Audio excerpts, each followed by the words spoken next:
This review has been brought to you in part by Main Irish Airsoft.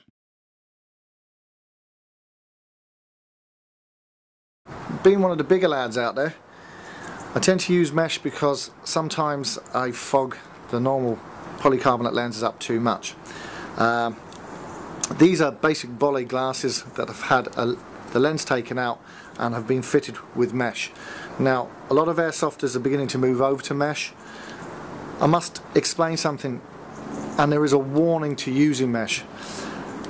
Some BBs will shatter on impact, and especially the biodegradable BBs, you've got to be very careful. I actually have had only recently a BB hit the lens and shatter, and fragments did go in my eye. I still wear them because it's a trade-off. I can't play sometimes when it's the wrong conditions atmospherically and I'm sweating a lot. I can't see out of normal polycarbonate lenses, so I use these. But you have to be aware, if you do move over to mesh lenses, there is a chance that fragments can go through. The other thing about mesh that needs to be explained, if you're in dense forestry, whatever it is with the light, it can actually make the forest look even darker, and sometimes it can be really hard to see in dense undergrowth. So it's something that you have to be aware of. My other thing that I would wear, especially when I'm filming with head cams, are the goggles with mesh on them. Again, everything stands for the same as the other mesh goggles. BBs can shatter and go through, so something just to be aware of. But as I said, my trade-off is that I can see where I'm going and I'm not fogged up. Now, these are made out of mesh rather than pressed metal.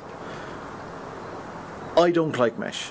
I've absolutely no scientific proof or evidence that mesh is any worse or better than pressed steel, but logic would tell me that a BB has more chance of shattering when it hits an irregular surface like mesh versus a pressed steel surface. That's a personal notion of mine. As I say, absolutely no evidence, but it's just something to bear in mind when you are buying your eye protection. It's well documented that there's a number of teeth missing from a number of airsoft players because BBs have the power to take out a tooth or at least fracture it and damage it. And up to a point, I felt that my loadouts didn't really suit the whole face mask thing because I didn't like the way it looked with the loadout, especially on the World War II loadout. Until one day I got a crack of a BB straight in the mouth, nearly at point blank range, and I actually thought I'd lost a tooth. And after that I decided it's only a game. Nothing warrants losing, as Mark has already said, an eye or a tooth. So after a little bit of research, Mark discovered a thing called brass guard and bitter end on the internet, and he picked up a bitter end mask, which he's going to show you in a second, and I picked up a brass guard. Now, for protection, they're fantastic. They're completely adjustable, and with my one here, it offers fairly good protection of the whole face, and especially the most important part, the mouth. Build quality is fairly good. What I will say is that, a couple of points. I say the build quality is quite good. It's not perfect. The stitching or the glue that they've used to put the fabric onto the metal is weak, and we had to do a bit of a DIY job when we bought it initially. They're not cheap either. Also, I think the powder coating that's been done on the steel here is pretty cruddy, to say the least, and with sort of very limited use, I haven't used it that long, it's already beginning to rust and discolour, and the powder coating has just disappeared. In a short while it'll be pretty next to useless. These are the Black Bear Shadow masks, which are very similar to the brass guard. These are exclusive to MIA, and I have to say, build quality is better than the brass guard that I've been using. The thing I like about them more so is that they have two straps. One goes around the back of the head and the other one can go around the top of the head, which gives it a lot more security than my one. All of these masks are moldable. You can actually move in and out the metal, because when a lot of people wear these first, they find that their nose, the bridge of their nose gets rubbed a lot and it hurts after a day's airsofting. You can actually tweak these by pulling them out, pushing them out and bending them until they sit perfectly. If you really want to be pedantic about it, you can put little foam strips inside to protect the nose again. But all in all, the single best way to protect your face and especially your teeth. So what I would recommend is, if you're not a full face mask wearing airsofter, then the minimum you should have is good eye protection and one of these. The great thing about these, they come in tan, they come in black, and they also come in green, which I had but has been blagged on me by one of the guys up in Predator. So I would thoroughly recommend them, and these were an awful lot cheaper than my brass guard, so definitely get yourself a set.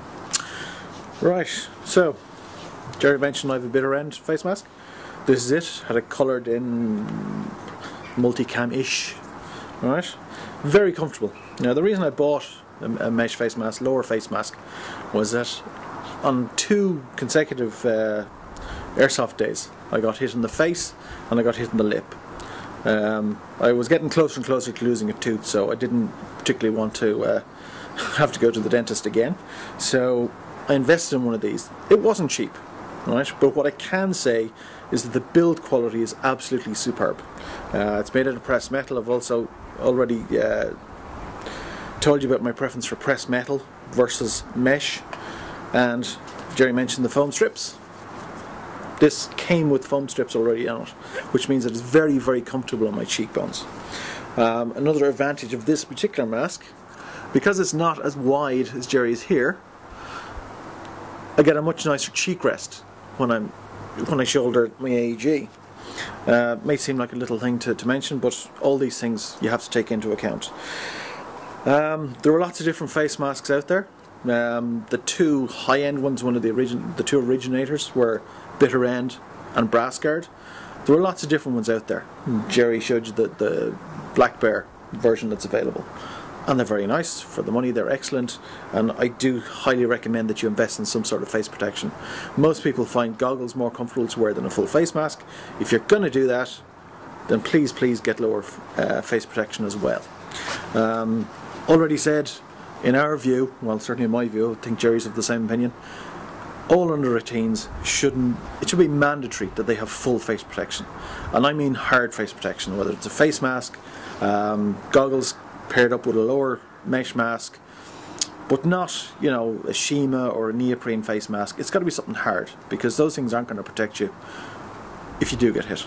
Something else I'd like to pick up on: when you wear one of these, your airsofting will improve. Minded, and anybody who's got used to using these, when you don't have full face protection, there's a nervousness to your airsofting.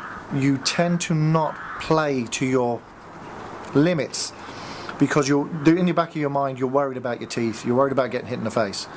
With one of these on, you tend to forget about that and go for it. So as an addition, I think these help your airsofting. It's just a small point.